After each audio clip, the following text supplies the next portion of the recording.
Hello बच्चों, अभी बेटा आप लोगों के जेईई मेंस के एग्जाम फर्स्ट फेज के ओवर हो चुके हैं और दो शिफ्ट में आपने एग्जाम दिया। किसी का फर्स्ट फेज में था, मतलब किसी का मॉर्निंग शिफ्ट में था, किसी का इवनिंग शिफ्ट में था, किसी को पेपर कुछ इजी मिला, किसी को कुछ टफ मिला। लेकिन इस बार की अच्छी बात यह रही कि पेपर लगभग सभी बच्चों को एक ही जैसा मिला, क्योंकि मैंने क्या किया, जितने भी पेपर हुए हैं जेईई मेंस के सबको बहुत प्रॉपर्ली एनालिसिस किया है। क्योंकि मैं केमिस्ट्री पढ़ाता हूं, इसलिए केमिस्ट्री पेपर की एनालिसिस मैंने जेईई मेंस की है बेटा। अभी पूरा इसका डेटा आपको बताता हूं। और एनालिसिस मैंने इसलिए मैं हमेशा करता हूं, जैसे हर साल करता हूं, जब भी कोई एग्जाम ओवर होता है तुरंत करता हूं, उसके एक दिन बाद या उसी दिन शाम को अक्सर कर देता हूं, है ना। तो मैं आपको ये बताना चाहता हूं बेटा कि अभी आपके 3 फेज और बाकी हैं। तो हो सकता है कि फर्स्ट फेज में आप बहुत अच्छा ना कर पाए हो। कुछ बच्चे, भाई मैक्सिमम बच्चे तो क्लास 12th वाले रहे होंगे, तो हो सकता है उतना अच्छा प्रिपेयर ना हो पाया हो। लॉकडाउन के समय सब ऑनलाइन पढ़ाई भी चल रही थी, तो उतना अच्छा नहीं हो पाया होगा। लेकिन अब आपके पास गोल्डन चांस है, क्योंकि अभी आपको 3 अटेम्प्ट और मिल रहे हैं। एक अटेम्प्ट तो इसी मंथ में मिल जाएगा, मार्च में लास्ट में आपको, फिर अगला फेज आपको अप्रैल में मिल जाएगा, फिर उसका अगला फेज आपको मई में मिल जाएगा। तो बहुत ही बढ़िया चांस मिला है। तो इसे कोरोना पेंडेमिक को आप पेंडेमिक में समझे, अपने लिए समझ लिए कि बहुत भाग्यशाली समझिए। भाग्यशाली इसलिए क्योंकि आप बीमारी से भी बचे रहे, आपका परिवार बीमारी से बचा रहा, और दूसरी बात है कि आपको 1-2 बार नहीं 4 बार एग्जाम देने को मिल रहा है। 4 बार एग्जाम देने को मिल रहा है, तो ये बहुत अच्छी बात है आपके लिए। फर्स्ट टाइम में हो सकता है कुछ बच्चों का पेपर अच्छा हुआ, कुछ हो सकता है बच्चों का पेपर खराब भी हो गया हो। खराब का मतलब जितना उम्मीद आपने किया उतना नहीं कर पाए होगे। तो अब आपकी स्ट्रेटजी बहुत बढ़िया होनी चाहिए। अभी आपके पास खूब टाइम है। जो बच्चे क्लास 12 के लिए एग्जाम में अपियर होंगे उनके लिए भी बहुत टाइम अभी है। और तो एग्जाम में तो मई में होने, आपके 4th में से कैसे क्या है, 4th मई में या फर्स्ट वीक में है एग्जाम। तो तुम्हारे पास टाइम काफी है और इतने दिनों से पढ़ रहे हो, तो क्लास 12 का तो तुम्हारा ऑलमोस्ट सिलेबस कंप्लीट हो चुका है। अब आपको थोड़ा चाहिए कि क्लास 11 के जो सिलेबस उस पर भी फोकस कर दिए आप, क्योंकि उससे भी काफी आता ही आपने देख ही लिया। और मैं एक आपको बात बता दूं, जो नीट के बच्चे हैं, जो नीट की तैयारी कर रहे हैं, मेडिकल एंट्रेंस की तैयारी कर रहे हैं, उनके लिए भी एक बहुत बड़ी सीख मिलती है इस पेपर से। क्या क्या मिलते हैं अभी हम बात करेंगे। और जो नीट के स्टूडेंट होते हैं, अच्छे बच्चे होते हैं, जिनको सेलेक्ट होना होता है, वो जेईई मेंस के पेपर को सॉल्व जरूर करते हैं। जो सीरियस कैंडिडेट होते हैं वो जेईई मेंस के क्वेश्चन लगाते हैं, एडवांस पे नहीं जाते हैं, एडवांस लेवल पे नहीं जाते, आपको जाने की जरूरत नहीं। लेकिन जेईई मेंस का एक बार लेवल आपको देख लेना चाहिए, तो उससे बहुत आपको हेल्प मिलने वाली है। तो जो नीट वाले स्टूडेंट है वो भी जरा इन बातों को बहुत ध्यान से सुन लें, क्योंकि एग्जाम कराने वाली बॉडी एक ही बेटा एनटी। तो जो जेईई मेंस का एग्जाम करा रहे हैं वही एग्जाम नीट का भी कराने वाले हैं। तो मुझे लगता है कि पेपर मोर और लेस एक ही जैसा बनने वाला है। थोड़ा बहुत 19-20 का फर्क होता है, ज्यादा फर्क नहीं होता है, ठीक है। तो जो बच्चे नीट वाले वो भी इसको ध्यान से सुने। हालांकि आपका एग्जाम तो उम्मीद है केवल एक ही बार होगा और ऑफलाइन होगा, लेकिन आपके पास भी अभी मोर देन सफिशिएंट टाइम है आपके पास। आपको पता है जून जुलाई में एग्जाम होगा, अभी कोई डेट भी नहीं आई है, हो सकता है डेट जल्दी अनाउंस हो जाए। फिर भी आपके पास टाइम, बहुत टाइम है, खूब बहुत कायदे से तैयारी आप कर सकते हो। किस पे फोकस करना भी मैं बताता हूं। तो बेटा जैसा मैंने केमिस्ट्री का पेपर एनालिसिस के जितने पेपर हुए सारे पेपर का एनालिसिस किया और एवरेज जो मैंने निकाला। अब एक एक पेपर को इंडिविजुअल डिस्कस नहीं कर सकते हैं कि किस पेपर में कितने क्वेश्चन ऑर्गेनिक केमिस्ट्री से, कितने फिजिकल के थे, लेकिन मैंने पूरा एक चार्ट बनाया, वो चार्ट में डालूंगा, है ना। चार्ट भी यूट्यूब पे मैं बाद में अपलोड करूंगा। जो मैंने अपने क्वेश्चंस निकाले थे, इतने क्वेश्चन फिजिकल से, इतने ऑर्गेनिक से, इतने इनऑर्गेनिक से आए, लेकिन मैंने सबका एक रेशियो निकाला, एक परसेंटेज निकाला, वो आपके सामने है। तो उससे आपको ये भी पता चलेगा कि क्या ज्यादा पढ़ना, क्या कम पढ़ना है, कैसे ट्रेंड एनटी वाले फॉलो कर रहे हैं। सबसे बड़ा ट्रेंड वो जो एनसीईआरटी के चैप्टर्स हैं उसको पूरा वैसे ही फॉलो कर रहे हैं।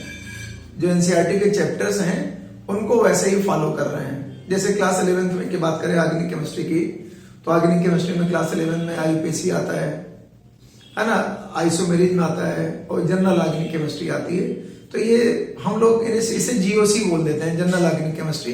तो एनसीईआरटी में थोड़ा एलिमेंट्री दे रखा है, आईयूपीएसी तो अच्छा दे रखा है, और आइसोमेरिज के बारे में ज्यादा जानकारी दी नहीं है। थोड़ा बहुत दे रखा है जी, जैसे ज्योमेट्रिकल आइसोमेरिज, ऑप्टिकल आइसोमेरिज, हम लोग जैसे वो डिटेल में पढ़ाते हैं, पढ़ाना जरूरी भी है, वही उसके बारे में बात करेंगे हम, है ना। और जीओसी भी हम लोग बहुत डिटेल में पढ़ाते हैं, रिएक्शन मैकेनिज्म को, लेकिन एनसीईआरटी ने बहुत डेप्थ में दिया नहीं, उस चैप्टर में नहीं दिया है, जहां पर जरूरत पड़ गई है वहां पे उसने दे दिया है। रिएक्शन मैकेनिज्म की जहां पे जरूरत है वहां पे दे दिया उसने। कोई जरूरी नहीं तुम्हें रिएक्शन मैकेनिज्म में वो रिएक्शन मिले, हो सकता है आगे जाके आपको एल्काइल हैलाइड में, अल्कोहल में वो रिएक्शन मिले, वहां पे उसकी मैकेनिज्म भी मिल जाए। हो सकता है आपको एल्काइल हैलाइड जब पढ़ा हो SN2 SN1 रिएक्शन, तो वहां पे ऑप्टिकल आइसोमेरिज्म के बारे में भी डिस्कस कर दिया उसने। तो जितनी जरूरत है उतना डिस्कस किया है, लेकिन कॉन्सेप्ट क्लियर कराने के लिए, क्योंकि अगर आपका एक बेस नहीं तैयार होता है तो फिर ऑर्गेनिक केमिस्ट्री सिस्टमेटिक आती नहीं है। फिजिकल केमिस्ट्री का बेस है, अगर आपको मोल कॉन्सेप्ट है ना, एटॉमिक स्ट्रक्चर है, ये सब नहीं आता है ठीक से, तो आपको फिजिकल केमिस्ट्री में भी दिक्कत होगी। केमिकल बॉन्डिंग नहीं आता तो पूरी केमिस्ट्री में ही दिक्कत होगी। नहीं, तो ये बेसिक चीजें आपको आनी ही चाहिए। तो मैं क्या बताने जा रहा था कि क्लास वो एनडीए वाले क्या कर रहे हैं, जो क्वेश्चन एनसीईआरटी में दिए हैं, जितना सिलेबस उसमें दिया है उसी के आसपास के क्वेश्चंस वो पूछ रहे हैं। जैसे मैंने ऑब्जर्व क्या किया, पहले ऑर्गेनिक केमिस्ट्री की बात करता हूं। अच्छा, जब ऑर्गेनिक केमिस्ट्री की बात करेंगे तो हम लोगों ने biomolecules, polymers, chemistry in everyday life और environmental chemistry, biomolecules, polymers, chemistry in everyday life and environmental chemistry, इसको मैंने ऑर्गेनिक में ही शामिल कर दिया है, क्योंकि इन सब चैप्टर का जो रिलेशन है वो ऑर्गेनिक केमिस्ट्री से ही है ना। एटॉमिक स्ट्रक्चर, केमिकल बॉन्डिंग, ऐसे तो लोग फिजिकल केमिस्ट्री में रखते हैं, लेकिन मैंने इसको इनऑर्गेनिक केमिस्ट्री में रख करके एनालिसिस किया है ना। ऐसे तो देखा जाए कुछ लोग एटॉमिक स्ट्रक्चर को फिजिकल केमिस्ट्री में रखते हैं, कुछ लोग इनऑर्गेनिक में रखते हैं। हालांकि रखना तो फिजिकल में ही चाहिए, लेकिन मैंने क्या किया है, इनऑर्गेनिक केमिस्ट्री में रख करके एनालिसिस किया है, मैं पहले बता दूं इसलिए ना। और जो एनसीईआरटी ने डिलीटेड पोर्शन था उसका, जो जैसे जो उसने कहा कि हम 11 के बच्चे से, 12 के बच्चे से बोर्ड में नहीं पूछेंगे, या क्लास 11 के बच्चे से एनुअल एग्जाम में नहीं पूछेंगे, वो उससे भी क्वेश्चन तो आए हैं ना। वो जो क्वेश्चन, इसका मतलब वो पार्ट भी छोड़ना नहीं है कंपटीशन के लिए, बोर्ड के लिए आप भले छोड़ दीजिए एक बार, लेकिन जब आप कंपटीशन देने जा रहे हो तो ये जो डिलीटेड पोर्शन है ये तुम्हारे लिए कितना फायदेमंद साबित हो सकता है, मैं अभी बताता हूं। ये मेंस वाले बच्चों के लिए कुछ ज्यादा ही फायदेमंद है, ये बताते हैं कैसे फायदेमंद होता है। तो जो डिलीटेड पोर्शन है, जो एनसीईआरटी में क्लास 12 वाले बच्चों को नहीं पढ़ाया जा रहा है, या क्लास 11 वाले बच्चों को नहीं पढ़ाया जा रहा है, उससे भी बेटा 10 से 18% क्वेश्चन आए हुए हैं। आप रफली 10 से 20% भी बोल सकते हो। मान लीजिए 30 क्वेश्चन थे ट्रिपल में, तो 3 से लेके 6 क्वेश्चन तक डिलीटेड पोर्शन से भी आए हैं। तो अच्छा, कुछ बच्चे ने क्या किया, डिलीटेड पोर्शन पढ़ा नहीं, तो डिलीटेड पोर्शन नहीं पढ़ा तो वो क्वेश्चन तो ऐसे भी नहीं कर पाए। और कोई बाकी टफ क्वेश्चन था किसी और टॉपिक का, वो भी मान लिया छूट गया। तो अगर आप भी डिलीटेड पोर्शन पढ़ के जाते हैं, जो कि आसान है, जो पार्ट डिलीट किया एनसीईआरटी ने, केमिस्ट्री की बात बता रहा हूं मैं, फिजिक्स और बायोलॉजी के बारे में मुझे ज्यादा आइडिया नहीं है ना। जो उसने केमिस्ट्री में पार्ट डिलीट किया वो ज्यादातर पार्ट आसान है, क्लास 12 वाला तो बहुत ही आसान है, तो उसको आप 7-8 घंटे में पूरा तैयार कर सकते थे। तो अगर यार 7-8 घंटे पढ़ के 10 से 18% क्वेश्चन कर ले जाओ, मतलब 5 क्वेश्चन भी कर ले जाओ 30 में, तो ये बड़ी बात है। तो इसका एक फायदा ये भी है कि अगर कोई टफ क्वेश्चन आ रहा है, जो सिलेबस का पार्ट है उससे टफ क्वेश्चन आ रहा है, मान लिया केमिकल काइनेटिक्स क्वेश्चन आ गया है, आपको नहीं आ रहा है, लेकिन पॉलीमर से क्वेश्चन आ गया, वो 100% शुद्ध में आ रहा होगा, अगर आप पढ़ के गए होगे, तो उसको छोड़ के पॉलीमर पे तो जा सकते थे।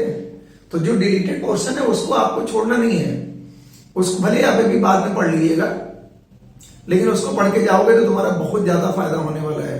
क्योंकि जो 70% सिलेबस है, लगभग बोलते हैं एनसीईआरटी वाले कि हमने 30% जो सिलेबस रिड्यूस कर दिया, तो 70% तो आपको बहुत कायदे से पढ़ना ही पढ़ना है।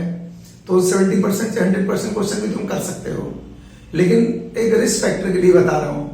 जैसे मान लिया आपको कोई चैप्टर अच्छा नहीं लगता है, बोरिंग लगता है कि इसका क्वेश्चन शायद मुझसे गलत हो जाए, तो उस चैप्टर का क्वेश्चन स्किप करके जो डिलीटेड पोर्शन के आसान पार्ट था उससे अटेम्प्ट कर सकते थे तुम।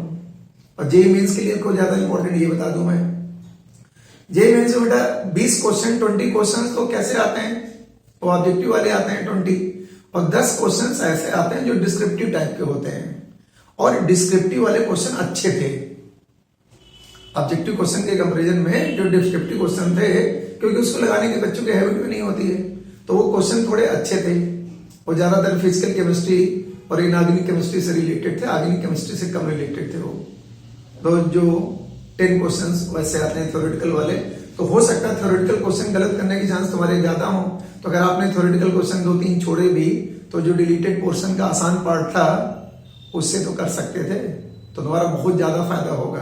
तो अगले फेज के लिए आप होशियार हो जाइए, एकदम डट के लग जाइए, है ना। पूरा जितना खाया पिया सब लगा दो।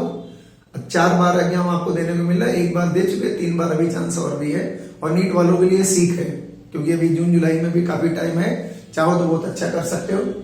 पहले मैं बताऊं, हमने केमिस्ट्री को फिजिकल, ऑर्गेनिक और इनऑर्गेनिक पार्ट में डिवाइड कर दिया है। फिजिकल में भी 11th का कुछ पार्ट होता है और कुछ पार्ट बेटा 12th का होता है। ऐसे ऑर्गेनिक में भी कुछ पार्ट 11th का होता है, कुछ पार्ट 12th का होता है।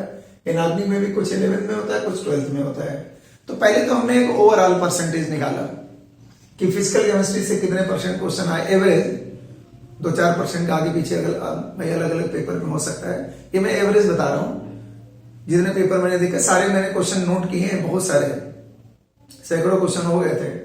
उसमें से मैं बता रहा हूं तुम्हें, फिजिकल केमिस्ट्री में ओवरऑल अप्रोक्सीमेटली 33% आया बेटा, लगभग 33% फिजिकल केमिस्ट्री रही। और ऑर्गेनिक केमिस्ट्री जो है 40% रही। इसलिए बच्चे जब पेपर देके आए, क्योंकि ऑर्गेनिक केमिस्ट्री के सवाल दिखता है ना, को बड़े बड़े ऑप्शन भी होते हैं, को बड़े बड़े स्ट्रक्चर भी दिखते हैं। फिजिकल केमिस्ट्री सवाल तो छोटा सा दिख जाता है, भले ही अच्छा लगता है, मतलब अच्छा होता है सवाल, लेकिन ऑर्गेनिक केमिस्ट्री में चूंकि पेज भर जाता है पूरा, तो उसको ऑर्गेनिक केमिस्ट्री याद रह जाती है। तो हाँ, तो बच्चे बोले सर ऑर्गेनिक केमिस्ट्री बहुत आ गई थी, तो बहुत नहीं आई थी, हाँ 40% आई थी। तो 40% कम तो नहीं होती है। तो सबसे ज्यादा वेटेज ऑर्गेनिक केमिस्ट्री का था, अप्रोक्सीमेटली 40%। और इनऑर्गेनिक केमिस्ट्री जो है लगभग 27% आई थी। इनऑर्गेनिक केमिस्ट्री जो है लगभग 27% आई थी। तो ओवरऑल परसेंटेज हो गया, फिजिकल 33%, ऑर्गेनिक 40% और इनऑर्गेनिक केमिस्ट्री 27%। फिर मैंने 11th और 12th का भी एनालिसिस किया, तो मैंने ये पाया कि फिजिकल केमिस्ट्री में 11th क्लास से और 12th क्लास से बराबर आया। और सही बात भी, क्योंकि फिजिकल केमिस्ट्री में क्लास 11 में इंपॉर्टेंट चैप्टर भी होते हैं। केमिकल इक्विलिब्रियम होता है, आयनिक इक्विलिब्रियम होता है, थर्मोडायनेमिक्स होता है, गैसियस स्टेट है, इंपॉर्टेंट चैप्टर भी होते हैं। केमिकल इक्विलिब्रियम, आयनिक इक्विलिब्रियम अपने आप में बहुत अच्छा चैप्टर होता है, नहीं मोल कॉन्सेप्ट होता है।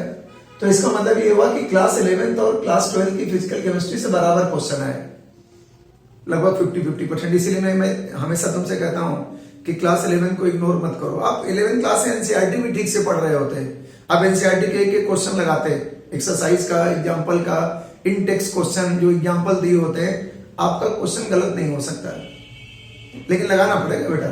तो 50% दोनों बराबर आए। ऑर्गेनिक केमिस्ट्री में चूंकि 11th क्लास में ऑर्गेनिक केमिस्ट्री थोड़ी कम है भी, मैंने क्या बताया, जीओसी में ज्यादा दे नहीं रखा है, आइसोमेरिज में ज्यादा दे नहीं रखा है 11th में, इसलिए 11th क्लास के ऑर्गेनिक केमिस्ट्री से केवल 20% क्वेश्चन पूछे गए। हम ये नहीं करेंगे अगले फेज में भी 20% आएंगे, थोड़ा बहुत बढ़ा भी सकता है, ऐसा नहीं है, लेकिन जो इस बार की एनालिसिस वो मैं कर रहा हूं, अगली बार करेंगे। तो ऑर्गेनिक केमिस्ट्री में 20% ऑर्गेनिक केमिस्ट्री क्लास 11 से आई और 80% बेटा ऑर्गेनिक केमिस्ट्री से आई। और जानते हो रिएक्शन मैकेनिज्म से ज्यादा क्वेश्चन नहीं आया है ना, कि कार्बोनियम आयन की स्टेबिलिटी का ऑर्डर क्या है, कार्बोनियम की स्टेबिलिटी का ऑर्डर क्या है, ये सब क्वेश्चन ज्यादा नहीं है। टाइप्स ऑफ रिएक्शन से ज्यादा क्वेश्चन है, कौन E2 है, कौन E1 है, कौन SN1 है, SN2, E1 CBE है ना, ये सब कुछ नहीं आया ज्यादा। उसने जो उसके मेन चैप्टर थे, एल्काइल हैलाइड, अल्कोहल्स, उनके अंदर से क्वेश्चन उठा के पूछे हैं। तो क्लास 12th वाला पार्ट जो है ज्यादा आया है और लगभग पूरा एनसीईआरटी बेस ही था। एक तो क्वेश्चन का आप नहीं कह सकते हो, एक तो क्वेश्चन कभी कभी एनसीईआरटी के बाहर भी आ जाता है, तो उसका कोई इतना बुरा नहीं मानना है, आप अपने कॉन्सेप्ट से भी लगा सकते हो, है ना। तो इसका मतलब क्योंकि एनसीईआरटी में जो दिया उसी टाइप का क्वेश्चन तो पूछ सकता है ना वो। तो इसका मतलब 80% क्वेश्चन ऑर्गेनिक केमिस्ट्री से, क्लास मतलब 12th वाले पार्ट से, और 20% ऑर्गेनिक 11th वाले पार्ट से आया। मतलब 11th वाले से ऑर्गेनिक केमिस्ट्री कम आई, 12th वाले पार्ट से ऑर्गेनिक केमिस्ट्री ज्यादा आई। 11th वाले पार्ट से कम आना स्वाभाविक भी है, मैंने बताया ना कि जीओसी थोड़ा एनसीईआरटी ने कम दे रखा है, इसलिए वहां से क्वेश्चन नहीं बनाया। जो उसने aromaticity, anti aromaticity, non aromaticity, इस टाइप के क्वेश्चन पूछे जो उसने काफी डिटेल में लिखा भी है ना। इनऑर्गेनिक केमिस्ट्री की बात करें तो फिर से देखो बेटा कितना इंपॉर्टेंट है। 50% क्वेश्चन क्लास 11 इनऑर्गेनिक केमिस्ट्री से आए और 50% क्वेश्चन क्लास 12 इनऑर्गेनिक केमिस्ट्री से भी आ गए। अब क्लास 12 की इनऑर्गेनिक केमिस्ट्री में क्या आप पी ब्लॉक पढ़ते हो, अदर पी ब्लॉक तो वहीं पढ़ते हो, 15, 16, 17, 18 ग्रुप, डी एंड ब्लॉक पढ़ते हो, कोऑर्डिनेशन केमिस्ट्री पढ़ते हो, और आधा पी ब्लॉक मतलब 13, 14 ग्रुप तो आप क्लास 11 में पढ़ते हो, पूरा एस ब्लॉक पढ़ते हो, हाइड्रोजन पढ़ते हो, पीरियोडिक टेबल पढ़ते हो, केमिकल बॉन्डिंग भी हमने इसी में शामिल कर लिया है। तो इसका मतलब 50% इनऑर्गेनिक केमिस्ट्री क्लास 11 से आई है, 50% इनऑर्गेनिक, मतलब आप ये मान के चलिए कि जितना 11th में इनऑर्गेनिक केमिस्ट्री आ रही है उतनी क्लास 12 से भी क्वेश्चन आ रहे हैं। जितना फिजिकल केमिस्ट्री क्लास 11 से पूछी आ रही उतनी क्लास 12 से भी पूछी आ रही। ऑर्गेनिक में थोड़ा बैलेंस गड़बड़ाया है क्योंकि क्लास 12 में ज्यादा जानकारी है, इसलिए उसने क्वेश्चन वहां से ज्यादा पूछ लिए। एक बात ये भी कि क्वेश्चन उसने जो भी पूछे वो ज्यादा डायरेक्ट क्वेश्चन नहीं पूछे। जेईई मेंस में ऐसे भी बहुत डायरेक्ट क्वेश्चन नहीं आते हैं, नीट में कभी कभी डायरेक्ट क्वेश्चन भी आ जाते हैं, लेकिन इसने थोड़ा इनडायरेक्ट पूछा। ये जानना चाह रहा था कि तुमको याद है कि नहीं याद है, मतलब मेमोरी भी चाहिए थी, साथ में कॉन्सेप्ट भी चाहिए था। मेमोरी भी चाहिए क्वेश्चन, स्किल बेस्ड क्वेश्चन भी थे, है ना, कुछ याददाश्त वाले भी थे, कुछ आपके दिमाग वाले भी थे, कुछ कंसेप्चुअल क्वेश्चन भी थे, अलग सब मिक्स था। तो उसने क्या किया, ऑर्गेनिक केमिस्ट्री में जैसे 2-2, 3-3 स्टेप वाले क्वेश्चन पूछे, इससे ये बना, इससे ये बना, तो आपको पता होना चाहिए था पहला स्टेप ये, फिर ये होगा, फिर ये होगा। अब उसने जैसे मेटा डायरेक्टिंग ग्रुप डायरेक्ट नहीं पूछा, लेकिन पहले रिएक्शन करानी पड़ेगी जिसमें पहले मेटा वाला प्रोडक्ट बनेगा। अभी तुम्हारा अपना कॉमन सेंस है, तो जिसको थोड़ी जानकारी थी, जिसने थोड़ा डेप्थ में पढ़ रखा था, वो क्वेश्चन कर सकता था। वो थे सब एनसीईआरटी बेस्ड ही, लेकिन थोड़ा तो ट्विस्ट करके क्वेश्चन बनाते हैं जेईई मेंस वाले, तो वो आप मुझे लगता है ठीक से पढ़े होगे तो कर सकते हो, कोई ऐसी बात नहीं थी। तो ये बेटा हमने पेपर का एनालिसिस किया, डिलीटेड पार्ट जो था उस डिलीटेड पार्ट से 10 to 18% क्वेश्चन आ गए। तो हमारा मतलब यही था कि डिलीटेड पार्ट जो पार्ट है उसको आप क्लास 12 के लिए तो छोड़ दीजिए, क्योंकि क्लास 12 में तो उससे आना नहीं है। जैसे आपको पता है पॉलीमर नहीं आना है क्लास 12 में, केमिस्ट्री इन एवरीडे लाइफ नहीं आना है, मेटलर्जी नहीं आना है, लेकिन जेईई मेंस का पेपर उठा के देख लीजिए आप, पेपर जरूर देखना चाहिए आपको, तो पता चल जाएगा इन सबसे क्वेश्चन आए थे। क्या बायोमोलिक्यूल नहीं हटाया गया, बायोमोलिक्यूल से भी क्वेश्चन थे। तो जो पार्ट हटा दिया, एक्टिवेशन एनर्जी हटा दिया है, आरएनएस इक्वेशन, केमिकल काइनेटिक्स से उसके क्वेश्चन भी थे। टाइप्स ऑफ जो सेल्स होती हैं इलेक्ट्रोकेमिकल सेल में, आपने पढ़ा ना, प्राइमरी सेल, सेकेंडरी सेल, ये सब ये भी हटा दिया गया है, लेकिन इसके भी क्वेश्चन आपको मिल जाएंगे पेपर में। तो डिलीटेड पार्ट आपको बोर्ड के लिए नहीं पढ़ना है, अगर आप बोर्ड के स्टूडेंट हो, क्योंकि बोर्ड के एग्जाम अभी हुए नहीं है। अगर आप अगला फेज का एग्जाम देने जा रहे हो या आप नीट का एग्जाम देने जा रहे हो, तो डिलीटेड पोर्शन भी कायदे से पढ़िए, और जितना डिलीटेड पोर्शन है वो आप मुश्किल से 1 हफ्ते में पूरा तैयार हो जाएगा। 1 वीक में आप पूरा तैयार कर सकते हो। तो 5 से 6 क्वेश्चन, 10 से 20% का क्वेश्चन तो आप ऐसे ही कर सकते हो। तो तुम्हारा बेनिफिट यही कि जो क्वेश्चन टफ था, जो तुम्हें नहीं आ रहा था, वो आप इससे रिप्लेस कर सकते हो आसान क्वेश्चन से। इसलिए पढ़ना जरूर, बच्चे बोलते हैं हम नहीं पढ़ेंगे, तो ये तुम्हारी स्ट्रेटजी का पार्ट अच्छा नहीं हुआ, ये तुम्हारी अच्छी स्ट्रेटजी नहीं कहलाएगा। अच्छी स्ट्रेटजी यही है कि आप बाद में भले एग्जाम के 1 हफ्ते पहले जो डिलीटेड पोर्शन वाले चैप्टर थे, है ना, वो भी आप डिटेल में पढ़ डालिए, और आसान चैप्टर है, थ्योरेटिकल चैप्टर है ज्यादातर, वो थोड़ा सा न्यूमेरिकल पार्ट है, एक्टिवेशन एनर्जी वाला, तो वो अगर आप पढ़ लोगे तो आपका बहुत अच्छा पेपर होने वाला है। तो ये एनालिसिस मैंने आपको बताई। अभी मैं जो है इसका पूरा नंबर ऑफ क्वेश्चन कितने किस पेपर में आए, किस शिफ्ट में कितने आए, ये भी सब मैं एनालिसिस करके डालूंगा एक दिन। तो चूंकि अभी मैं जल्दी में था तो इतना मैंने कर दिया है, और आपके जो डाउट्स है, जो क्वेश्चंस, आप जो टॉपिक पढ़ना चाह रहे हो, है ना, जो पार्ट कमजोर रह गया, हो सकता है डिलीटेड पोर्शन ही पढ़ना चाह रहे हो, तो आप मुझे कमेंट बॉक्स में भेजिएगा, तो मैं उसको भी स्टार्ट कर लूंगा, मैं उसको भी पढ़ा दूंगा। भाई तुम्हारा सिलेक्शन ही तुम्हारा मेन मुद्दा है, आप सिलेक्ट हो जाइए। कोई बहुत बड़ा काम नहीं होता है, लेकिन कोई एक्स्ट्रा चीज नहीं पढ़नी है आपको। हम लोग करते क्या है, मतलब हम लोग, मतलब हम टीचरों से, हम लोग टीचर भी क्या करते हैं, कई बार कुछ बहुत जानकारी दे देते हैं बच्चे को। आप जानकारी दीजिए, लेकिन एक सिस्टमेटिक दीजिए, वो डेविएट ना होने अपने रास्ते से, क्योंकि कॉन्सेप्ट देना भी जरूरी है। अगर हम कॉन्सेप्ट नहीं देंगे तो आप अच्छा क्वेश्चन तो नहीं कर पाओगे, याद करके आप अच्छा क्वेश्चन नहीं कर सकते, इसलिए कॉन्सेप्ट तो आने चाहिए। इसीलिए हम लोग स्टार्टिंग में बहुत मोल कॉन्सेप्ट पे जोर देते हैं, रिएक्शन मैकेनिज्म पे बहुत जोर देते हैं, है ना, पीरियोडिक टेबल पे बहुत जोर देते हैं, केमिकल बॉन्डिंग पे बहुत जोर देते हैं। क्यों? रिडॉक्स पे जोर देते हैं, क्योंकि ये सब चैप्टर ऐसे हैं जो तुम्हारी केमिस्ट्री का बेस बनाएंगे। मैं तो इसको जनरल केमिस्ट्री कहता हूं। मैं तो जब स्टार्टिंग में पढ़ाना स्टार्ट करता हूं, जो बच्चे मुझसे पढ़ते हुए जाते हैं, mole concept, atomic structure, periodic table and periodic properties, chemical bonding और रिडॉक्स, ये 5 चैप्टर के बिना पूरी केमिस्ट्री अधूरी है। तो पहले ये 5 चैप्टर आप तैयार करिए। जब ये 5 चैप्टर आपके तैयार हो जाएंगे तो पूरी केमिस्ट्री में आपका फ्लो आ जाएगा, क्योंकि ये पूरी केमिस्ट्री में इन्वॉल्व होगा। चाहे ऑर्गेनिक ले लो, चाहे इनऑर्गेनिक ले लो, चाहे फिजिकल ले लो, तो उन सब में ये इन्वॉल्व होगा। तो ये एनालिसिस मैंने किया, इसको बेटा आप याद रखिएगा, ठीक है। ये भी मैं इसकी पिक्चर भी मैं अपलोड कर दूंगा, ध्यान से देखिएगा। और अगले फेज के लिए अभी से आपको शुभकामनाएं दे रहा हूं। जब अगले फेज का एग्जाम ओवर होगा, इसी मंथ के लास्ट में ओवर होगा, तो मैं फिर से एक बार आऊंगा और एनालिसिस करूंगा। नीट का पेपर तो भी काफी दूर है, जून जुलाई में। तो जैसे नीट का पेपर खत्म होगा उसके मैं 1 घंटे बाद ही एनालिसिस डाल देता हूं, क्योंकि उसका पेपर ऑफलाइन मिल जाता है। तो पेपर मुझे किसी बच्चे से मिल ही जाता है, तो मैं तुरंत उसको देख के एनालिसिस 1 घंटे में तो डाल ही देता हूँ। सोल्यूशन भी 1-2 घंटे बाद में अपलोड कर देता हूँ। हो सकता है 1.5 घंटा लगता है मुझे अपलोड करने में। अब मैं इसके सोल्यूशन भी धीमे धीमे अपलोड करूंगा। कैसे? ऑर्गेनिक के जितने भी क्वेश्चंस आए होंगे, जितने भी पेपर में, जितने भी शिफ्ट में एग्जाम हुए, जितने ऑर्गेनिक के क्वेश्चन आए होंगे, सब ऑर्गेनिक वाले डिस्कस करेंगे 2-3 दिनों में। सारे इनऑर्गेनिक के डिस्कस करेंगे, सारे फिजिकल के डिस्कस करेंगे, ठीक है। तो आप इन सब के लिए तैयार रहिए और खूब मन से लग जाइए। बोर्ड की तैयारी भी अच्छी करिए अगर आप क्लास 12 के स्टूडेंट हो, वरना आप खूब मन लगा के लग जाओ। अभी 4 बार एग्जाम हो रहा है, 3 बार एग्जाम हो रहा है, 1 बार तो दे ही चुके हो, तो बहुत बढ़िया हो सकता है इसी साल आप NIT IIT में पहुंच जाओगे। और नीट वाले मेहनत करेंगे तो सीधे गवर्नमेंट मेडिकल कॉलेज MBBS की सीट लेनी है आपको, ठीक है बच्चों। तो फिर मिलते हैं नेक्स्ट वीडियो में।